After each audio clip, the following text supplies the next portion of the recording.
Hello and welcome to Omni Deep Dive. We explore any topic from finance and technology to literature and science. Sit back, focus, and get ready to dive deep.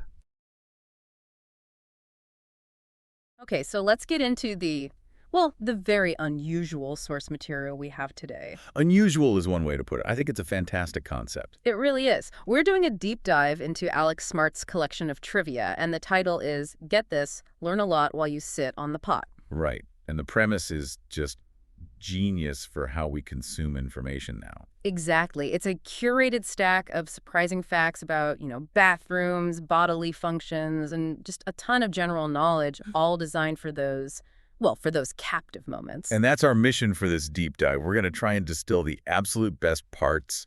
We want to pull out the most surprising, the stickiest, and the most well-researched nuggets from all these different sources. So you leave this feeling thoroughly well-informed. About things you probably never thought you needed to know. Absolutely. We're giving you the ultimate shortcut.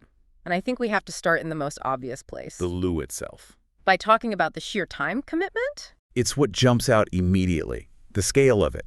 If you actually look at the numbers in the source, the average person spends about, an hour and 45 minutes a week in the bathroom. Right. But when you actually add that up over a lifetime, it's a staggering 3 full years. 3 years on the toilet. That's a significant chunk of your life. It is, which makes the whole history of that piece of furniture, that piece of porcelain, all the more important.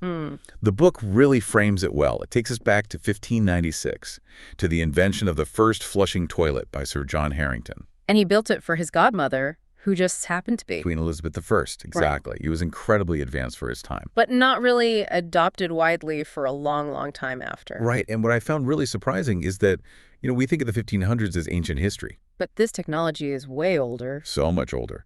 The world's oldest working toilet is over 2,800 years old. It was found in the Knossos Palace on Crete. Wow. So the concept has been around for millennia. It has. But when you look at the modern impact, the flushing toilet is credited with saving more lives than any other single invention in human history. It's easy to forget that. You think about the reduction in waterborne illnesses, all the infectious diseases. It just moved civilization forward in a huge way. In a way that's hard to overstate. And yet, the source then pivots to show that this is still a massive ongoing challenge. It is, which is where something like World Toilet Day comes in. November 19th. It exists for a really critical reason. To highlight that 4.2 billion people Billion with a B. globally lack what's called safely managed sanitation. That's over half the world's population. So they're dealing with a pre-1596 problem right now, today. Exactly. It just reframes the whole conversation from a fun historical fact to a pressing human rights issue. Which is a perfect segue into the culture around it. On one end of the spectrum, you have these huge, almost luxurious examples. It's like that massive public toilet in Chongqing, China. It can hold over 1,000 people at once. 1,000 people. I can't even picture that. But then on the other end, you have the fight for basic access. Right. And the book brought up the whole controversy around pay toilets in the U.S. back in the 70s. I found this fascinating. The whole practice basically died out because women protested. They were having to pay for a stall while men could use urinals for free. And their argument was that sanitation is a basic human right. You can't put a price on it, especially not unequally. A really powerful social movement that came from, the most mundane place imaginable. Okay, so we have to get into the great debates. First, let's clear up this historical myth about Thomas Crapper. The name everyone knows. Did he invent the toilet? No, flat out no. But the source material is clear. He was a brilliant plumber. He made huge improvements to the design. Specifically the flush? The flush mechanism, yeah. He made it more reliable, more efficient. So he improved the throne, but he definitely wasn't the first inventor. All right, that's settled. Now for debate number 2. Toilet paper. Yeah. Under or over? And here, the book gets definitive. There's history and science on one side. The original patent diagram. From the 19th century, yes. It clearly shows the paper hanging over the roll. And there are practical reasons for it, too. It's not just about aesthetics. Not at all. The source points out that hanging it over means you're less likely to brush your knuckles against the wall, which, reduces germ transfer. And it apparently uses less paper. Something about the end being more visible. It taps into a bit of behavioral psychology there. The only real argument for under The counter argument. is purely defensive. It makes it slightly harder for a cat or a toddler to just pull the whole thing onto the floor. A fluffy, wasteful disaster. I've been there. So unless you're dealing with those specific hazards, history and hygiene are firmly on the side of over. Okay, so we've covered the bathroom's exterior. Let's move inside to the messy, marvelous science of the human body. And we have to start with that sound everyone knows, stomach rumbling. Which has a scientific name, of course. Borborygmi. Borborygmi. Yeah, it's just the sound of fluid and gas moving through your intestines. It isn't always about hunger, even though we associate it with that. The details about the digestive tract in this book are just wild. I was stunned by the small intestine statistic. Oh, the tennis court. The tennis court. If you stretched it all out, the surface area would cover a tennis court. And what's amazing is how it does that. Yeah. It's not a smooth tube. It's packed with all these microscopic folds, the villi and microvilli, to create that huge surface area for absorbing nutrients. So you've basically got a sports field packed inside your abdomen. And speaking of containment, the acid. Hydrochloric acid. Yeah. The stomach produces about 4 pints of it, so 2 liters, every single day. It's strong enough to dissolve metal. It is. Mm-hmm. But the body has these incredible protective measures. Like, for instance, if you're about to vomit, your body produces a surge of extra saliva Why? to coat your teeth and protect them from the acid that's about to come up. That's an amazing, instantaneous defense mechanism. Wow. Okay, moving on from the stomach to our oldest sense. Smell, which is, according to the book, 10,000 times more sensitive than our sense of taste. That's a huge difference. It is. And the key is the wiring. The neural pathway for smell is the only one that goes directly through the limbic system. Which is the brain's center for emotion and memory. Right. It bypasses the thalamus, which is like the main switchboard for other senses.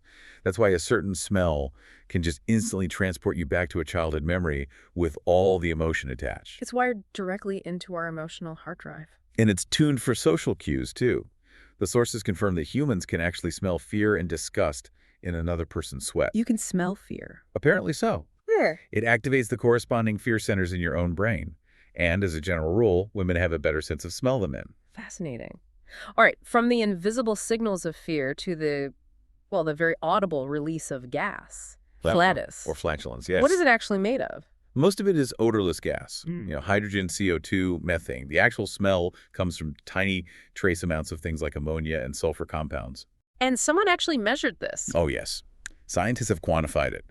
The average event measures about 3 fluid ounces, or 90 milliliters, and you produce enough gas in a single day to inflate a standard party balloon. That is an image. And this is where the source material just fully leans into the comedy. It does. It created these amazing tongue-in-cheek scales to classify them. So first there's the how windy is the fart scale. Inspired by the Beaufort wind scale, yeah. It ranges from a light puff that no one notices all the way up to a Category 5 hurricane. Which the book describes as immediate devastation. Air filled with foam and spray. Metaphorical, one hopes. And then there's the how explosive is the fart scale. Modeled on the Richter scale for earthquakes. It goes from a micro tremor up to a great one, which implies structural damage is possible. We should be very clear. These are jokes from the author, not actual scientific scales. Absolutely. But they certainly get the point across about the range of human experience. And the book doesn't stop there. It gets into the language. The linguistic creativity is incredible. For diarrhea, it collected all these diarrhea designations. Things like the squits, Montezuma's Revenge. My favorite was Kant's gravy. Chocolate Thunder is also very vivid. And then you have all the poop puns that have made it into the mainstream. Polish the porcelain, lay a brick. And the classic, drop the kids at the pool. It's just a reminder of how universal these experiences are. It really is. Okay, let's zoom out now. Broaden the deep dive into general science, history, just some mind-blowing trivia to tell your friends. And I want to start with acquired savant syndrome. This is truly one of the most mind-bending things in the book. The idea that a brain injury can unlock these dormant, genius-level talents. It suggests we all have these abilities locked away somewhere. The examples are just astonishing. Tony Sikoria gets struck by lightning. And suddenly has this overwhelming urge and ability to play complex piano music with no prior training. Or Alonzo Clemens, who suffers a head injury as a child and can suddenly create these incredibly detailed animal sculptures. It really makes you wonder what potential is just sitting there untapped inside all of us. Then there's the case of Adam Rayner, a total medical anomaly. A true one of a kind. He's the only person in recorded history to be classified as both a dwarf and a giant during his lifetime. He started as a dwarf, but then a pituitary tumor caused this massive, uncontrolled growth spurt later in life. Just a tragic but scientifically unique human story. And from the medically unique to the surprisingly mundane, famous plumbers. Yes. The list had Ozzy Osbourne, Michael Caine. But the best one had to be Bob Hoskins. He was a plumber's assistant in real life, long before he played Mario, the most famous fictional plumber in the world. The connections are just everywhere. Okay, here's a bit of everyday science that will change how you see doorknobs. This is a great one. Brass doorknobs basically disinfect themselves. Right, it's called the oligodynamic effect. The metal ions in the brass, the copper specifically, are toxic to microbes. They just kill them off over a period of about 8 hours. That's why you see so much brass in old public buildings. It's self-cleaning. That's amazing. But I don't think anything was as eerie as the Titanic coincidence. The Titan novella. Yeah, this one gives you a chill. So 14 years before the Titanic sank. 14 years. This writer, Morgan Robertson, publishes a book about a massive, unsinkable British passenger liner called the Titan.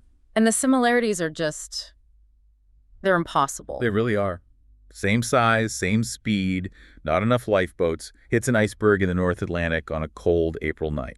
And Robertson himself just chalked it up to his maritime knowledge. He scoffed at the idea of being a psychic. Which is almost spookier, the idea that technical knowledge could so perfectly predict a future tragedy. All right, let's move from spooky to just a weird brain fact.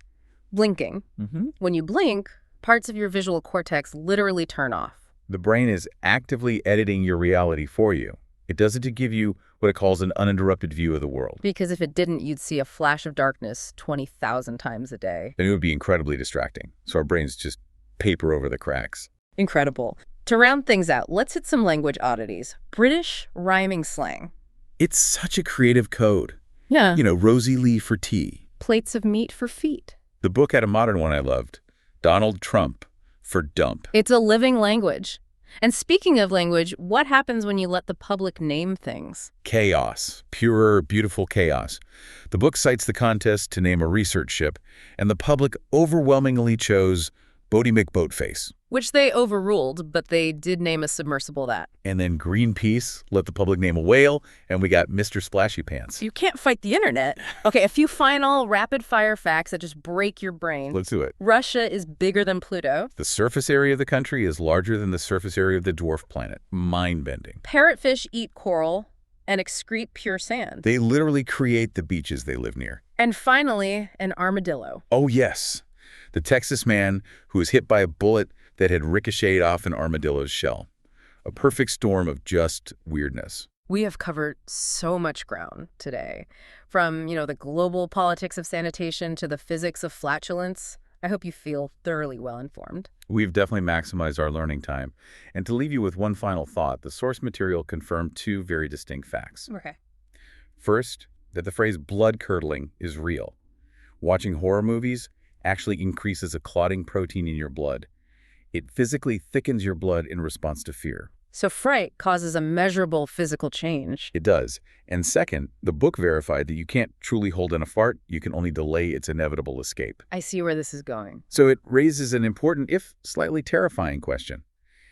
In a moment of extreme fear-induced blood-curdling panic, does the combination of that physical shock and the delayed flatus present a uniquely terrifying and gaseous dilemma? A truly horrifying thought to take with you into your next moment of captive reading. Indeed. Thank you for joining us for this deep dive. We hope you find your own brief, insightful reading moments today. Until next time. That wraps up this Omni Deep Dive episode. Thank you for listening. If you found value in today's deep dive, please click like and subscribe to our channel. Take care.